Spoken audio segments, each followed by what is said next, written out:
जहर। बहुओं को समझाने के लिए सास ने कौन सा रास्ता अपनाया। अपनी दोनों बहुओं के बीच अक्सर टकराव से जब कविता परेशान रहने लगी तो फिर उन्होंने एक फैसला लिया और फिर इससे न सिर्फ घर का माहौल बदल गया बल्कि दोनों बहुएं प्यार से रहने भी लगी। कविता की जेठानी मीना एक सप्ताह के लिए मायके रहने को गई तो उसे विदा करने के लिए सास कमरे से बाहर ही नहीं निकली। मुझे तो बहुत डर लग रहा है भाभी जी, आपका साथ और सहारा नहीं होगा तो कैसे बचाऊंगी मैं इनसे अपनी जान। सिर्फ 4 महीने पहले इस घर में बहू बनकर आई कविता की आंखों में डर और चिंता के भाव साफ नजर आ रहे थे। वे चुभने या बेइज्जत करने वाली कोई भी बात कहें तुम उस पर ध्यान न देकर चुपी रहना कविता, झगड़ा करके तुम उनसे कभी जीत नहीं सकोगी, मीना ने उसे प्यार से समझाया। भाभी, अगर सामने वाला तुम्हारी बेइज्जती करता ही चला जाए तो कोई कब तक चुप रहेगा। उस स्थिति में तुम वह करना जो मैं करती हूँ। जब तंग आकर तुम जवाब देने को मजबूर हो जाओ तो गुस्से से पागल होकर इतनी जोर से चिल्लाने का अभिनय करना कि सासू जी की सिट्टी पिट्टी गुम हो जाए। उन्हें चुप करने का यही तरीका है कि उनसे ज्यादा जोर से गुर्राओ। अगर उनके सामने रोने धोने की गलती करोगी तो वे तुम पर पूरी तरह हावी हो जाएंगी। कविता अपनी देवरानी को ऐसी कई सलाहें देकर मीना अपने बेटे के साथ स्कूटर में बैठकर बस अड्डे चली गई। कविता अंदर आकर दोपहर के भोजन की तैयारी करने रसोई में घुसी ही थी कि उसकी सास आरती वहीं पहुंच गई। उफ, इस मीना जैसी बददिमाग और लड़ाक की बहू किसी दुश्मन को भी न मिले।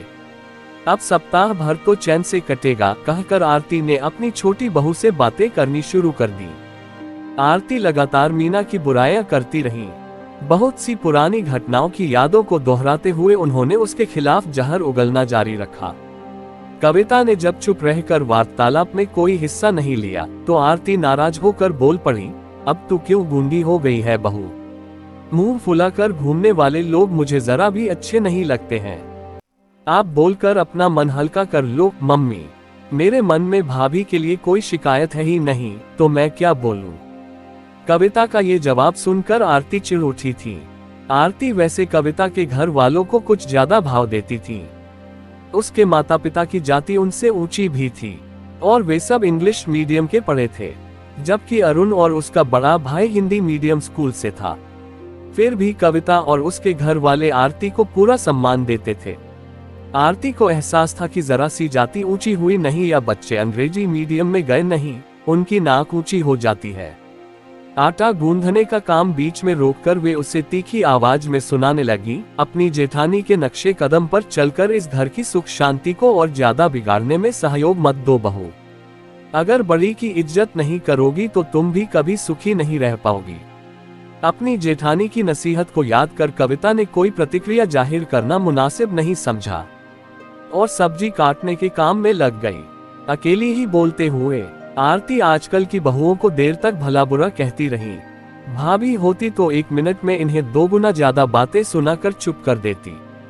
पूरे 7 दिन मैं अकेली कैसे झेलूंगी इन्हें? ऐसे विचारों में उलझ कविता चुप रहकर अपना खून फूंकती रही।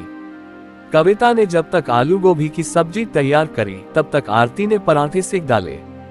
उसने अपनी सास के साथ खाना न खाने के लिए भूख न होने का बहाना बनाया, पर आरती ने बड़े हक से दोनों का खाना इकट्ठा परोस लिया था। खाना खाते हुए आरती ने कविता के मायके वालों को वार्तालाप का विषय बनाया। वे उनके बारे में हल्की फुल्की बातें कर रही थी। थोड़ी ही देर में कविता अपनी नाराजगी भुला उनके साथ खुलकर हंसने बोलने लगी। भोजन समाप्त कर वह आराम करने के लिए अपने कमरे में आकर लेट गई। आंख लगने से पहले एक बात सोचकर उसके होठों पर व्यंग्य भरी मुस्कान उभरी थी कि मुझे अपनी तरफ करने को वे आज कितना मीठा बोल रही थी।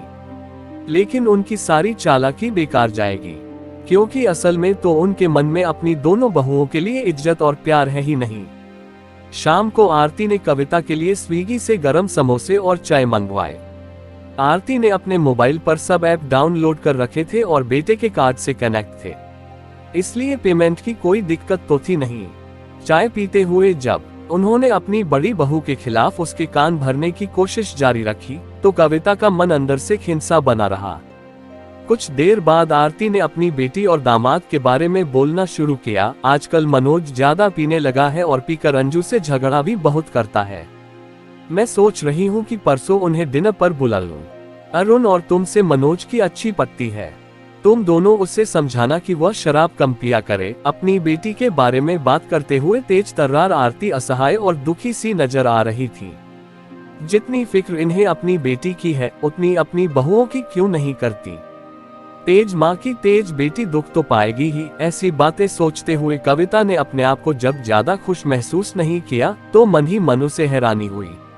अंजू दीदी अगर अपना गुस्सा कुछ कम कर ले तो जीजाजी के ऊपर बदलने के लिए दबाव बनाना आसान हो जाएगा। मम्मी, कविता के मुंह से निकले इस वाक्य के साथ सास बहू के बीच अंजू के घर परिवार की सुख शांति को लेकर लंबा वार्तालाप शुरू हो गया।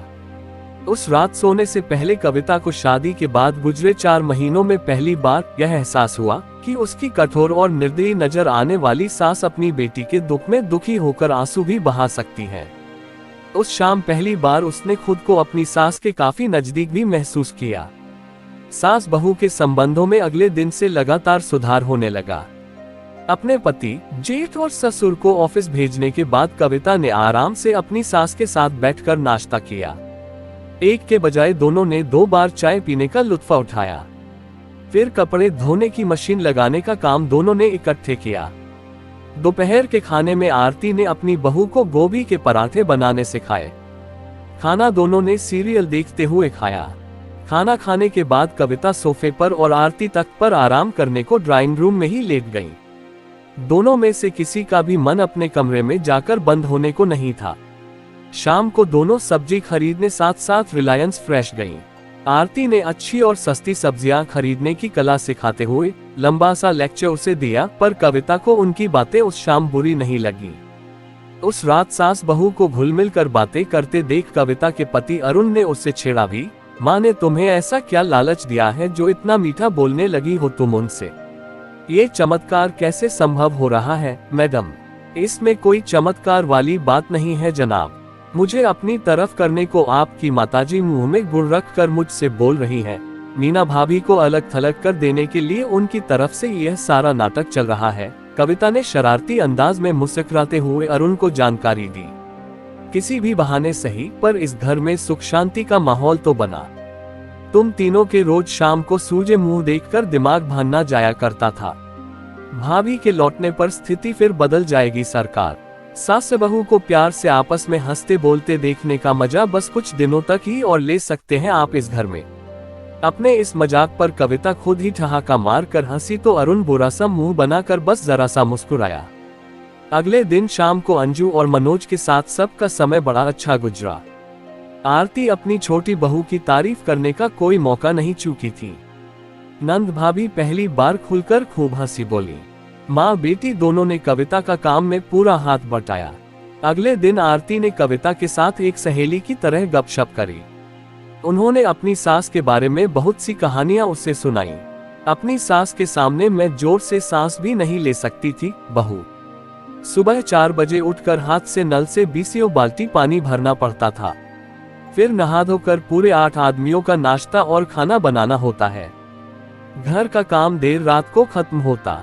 तारीफ के शब्द सुनने की बात तो दूर रही, घर के छोटे बड़े मुझ पर हाथ उठाने से भी परहेज नहीं करते थे। वे लोग तब हाल ही में गांव से कस्बे में आए थे और आरती की सास यानी अरुण के दादा दादी रीति रिवाज मानो संदूक में पैक कर ले आए हों।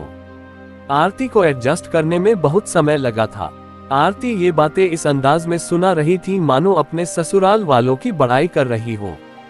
कविता ने भी शादी से पहले अपनी जिंदगी में घटी कई दिलचस्प घटनाएं उन्हें सुनाई। इसमें कोई शक नहीं कि सास और बहू इस एक सप्ताह में एक दूसरे के काफी करीब आ गई थी। मीना की वापसी होने से एक दिन पहले आरती ने कविता को अकेले में अपने पास बैठा कर बड़े प्यार से समझाया, तुम स्वभाव की अच्छी और समझदार औरत हो बहू, बस तुम मीना के बहकावे में आना बंद कर दो। उसकी शह पर जब तुम मुझसे बहस और झगड़ा करती हो तो मेरा मन बड़ा दुखता है। उसकी तरह अगर तुमने भी मेरी बेइज्जती करने की आदत डाल ली तब मेरी जिंदगी तो नर्क बन जाएगी। मम्मी, आप प्लीज आंसू मत बहाओ। उनके लौटने पर हम सब मिलकर कोशिश करेंगे कि घर का माहौल हंसी खुशी से भरा रहे। अपनी सास को ऐसा दिलासा देते हुए कविता की आंखों में भी आंसू भर आए। उस रात कविता को जल्दी से नींद नहीं आई। कुछ सवाल लगातार उसके मन में चक्कर काटे जा रहे थे। नजदीक से जानने का मौका मिला तो मेरी सास दिल की वैसी बुरी जरा भी नहीं निकली जैसी मैं उन्हें अब तक समझती आई थी। मीना भाभी तो पहले दिन से मेरे हित और खुशियों का ध्यान रख रही हैं। जब इन दोनों के दिल में कोमल भावनाएं मौजूद हैं, तो इनके आपसी संबंध इतने ज्यादा खराब क्यों हैं? मेरे दिल में सासू जी को लेकर जो गुस्सा, नफरत और डर बैठा था, वह सप्ताह भर में किन कारणों से गायब हो गया है? घर में बना सुख शांति का माहौल क्या मीना भाभी के लौट आने पर बरकरार नहीं रखा जा सकता है? ऐसे सवालों के सही उत्तर पाने के लिए कविता ने देर रात तक माथापच्ची करी। अगले दिन रविवार की सुबह मीना अपने बेटे के साथ सुबह 10 बजे के करीब घर लौटी और घंटे भर बाद ही आरती और उनके बीच तेज लड़ाई हो गई। मीना की कमर में सफर के दौरान झटका लग जाने से दर्द हो रहा था। वह काम में लगने के बजाय जब अपने कमरे में जाकर लेट गई, तो आरती ने उसे बहुत सारी जलीकटी बातें सुना दी। जब ससुर और जेठ ने अपनी अपनी पत्नी को ऊंची आवाज में बहुत जोर से डांटा, तब कहीं जाकर घर में शांति कायम हुई। आरती ने रसोई में आकर कविता से मीना की बुराई करनी शुरू कर दी। बहू, देखा कितनी लंबी जबान है इसकी। मैंने इसे घर से अलग करने का फैसला कर लिया है।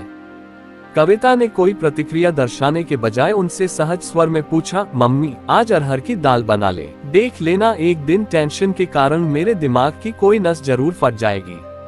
आप इस पतीले में दाल निकालो, तब तक मैं दही जमा देती हूँ। आरती ने एक बार को तो उसे गुस्से से घूरा, पर फिर कड़वे शब्द मुंह से निकाले बिना डब्बे से दाल निकालने के काम में लग गई। शायद नाराज हो जाने के कारण उन्होंने अपनी छोटी बहू से फिर कोई बात नहीं करी। कविता जब कुछ देर बाद चाय का कप लेकर मीना के कमरे में गई, तो उसने आरती के खिलाफ जहर उगलना शुरू कर दिया। पता नहीं कब इस खूंखार औरत से हमारा पीछा छूटेगा। मुझे एक वक्त का खाना खाना मंजूर है, पर मैं अब इस घर में नहीं बल्कि किराए के मकान में रहूंगी। अब गुस्सा थूककर ये बताओ कि आप मेरे लिए क्या लाए हो? कविता ने वार्तालाप का विषय बदल दिया।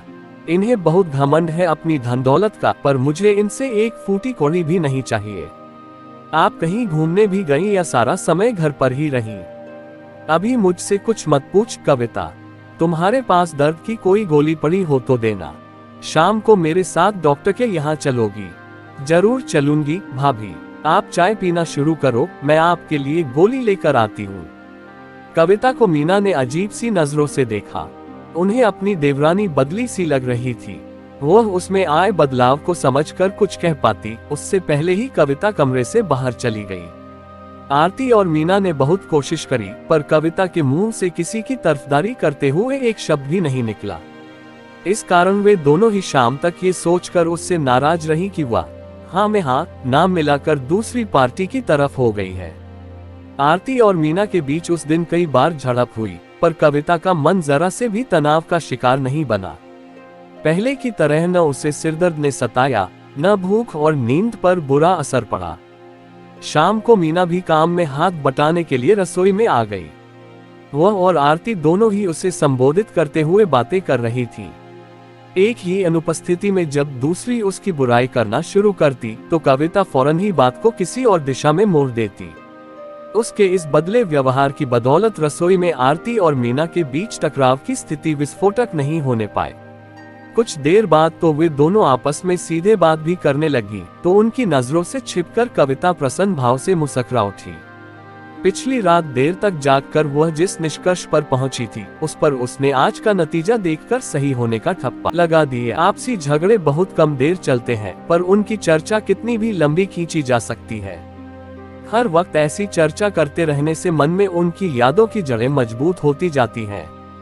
इस कारण मन में दूसरे व्यक्ति के लिए झगड़ा समाप्त होने के बाद भी बहुत देर तक वैरभाव बना रहता है और नया झगड़ा शुरू होने की संभावना भी बढ़ जाती है। इस तरह की चर्चा करने में कहने और सुनने वाले को रस तो आता है, पर यह रस आपसी संबंधों के लिए जहरीला साबित होता है। जब भी मेरे सामने ऐसी चर्चा शुरू होगी, मैं फौरन कोई और बात आरंभ कर दिया करूंगी। मेरे ऐसे व्यवहार के लिए मुझे कोई भला कहे या बुरा, मुझे परवाह नहीं। ऐसा फैसला करके कविता देर रात को सोई और आज अपने मन को प्रसन्न व हल्की फुल्की अवस्था में पाकर वह अपने फैसले पर उसके सही होने की मुहर पूरे विश्वास के साथ लगा सकती थी। आपको इस कहानी में सबसे अच्छा क्या लगा हमें नीचे कमेंट करके जरूर बताएं। अगर चैनल पर नए हैं तो सब्सक्राइब करना ना भूलें और शेयर करें अपने बाकी सभी मित्रों के साथ। मिलते हैं हम लोग ऐसे ही एक नई कहानी, एक नई सोच के साथ। धन्यवाद।